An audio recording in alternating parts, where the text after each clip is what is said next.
کوئی سائنس کی بات کر رہا ہو تو کہتے ہیں یہ سائنسی نقطۂ نظر سے بات کر رہے ہیں. کوئی فلسفی بات کر رہا ہو تو کہیں گے یہ فلسفانہ نقطۂ نظر سے بات کر رہے ہیں. کوئی روحانی بات کر رہا ہو یہ روحانی نقطۂ نظر ہے، شرعی نقطۂ نظر ہے. مختلف نقطۂ نظر ہوتے ہیں نا. اور پھر لوگ ہمارے دین کے بارے میں کیا کہتے ہیں، اللہ کے کلام کے بارے میں، یہ اسلامی نقطۂ نظر ہے یا مذہبی نقطۂ نظر ہے. یہ بات غلط ہے. اگر کوئی سائنسدان بات کرتا ہے سائنس کے نقطۂ نظر سے، اس کو کس چیز میں مہارت ہے؟ سائنس میں. اسی لیے اس کا نقطۂ نظر سائنس کی بنیاد پر ہے. کوئی مورخ تاریخ کی بات کر رہا ہے، کس نقطۂ نظر سے؟ تاریخی. کیونکہ اس کا جو دائرہ ہے وہ کیا ہے؟ تاریخ. جس رب نے یہ کلام نازل کیا وَلَا يُحِيطُونَ بِشَيْءٍ مِّن عِلْمِهِ، اس کا علم کس فیلڈ میں ہے؟ کوئی علم موجود ہی نہیں جو اس کے دائرے میں نہ ہو.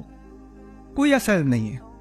تو جب میرا رب کسی چیز پر تبصرہ کرتا ہے، جب اللہ تعالیٰ کسی چیز کے بارے میں بات کرتے ہیں، تو آپ یہ نہیں کہہ سکتے یہ دینی اعتبار سے بات کی جا رہی ہے، یہ روحانی اعتبار سے بات کی جا رہی ہے. یہ نہیں. اس میں جو کچھ سائیکالوجی میں آپ سیکھ سکیں گے اس سب کو مد نظر رکھ کے، جو کبھی وہ سیکھے بھی نہ اس کو بھی مد نظر رکھ کے، غیب اور شہود تمام علوم سب کو سامنے رکھ کر میرا رب حکمت سے بات کرتا ہے.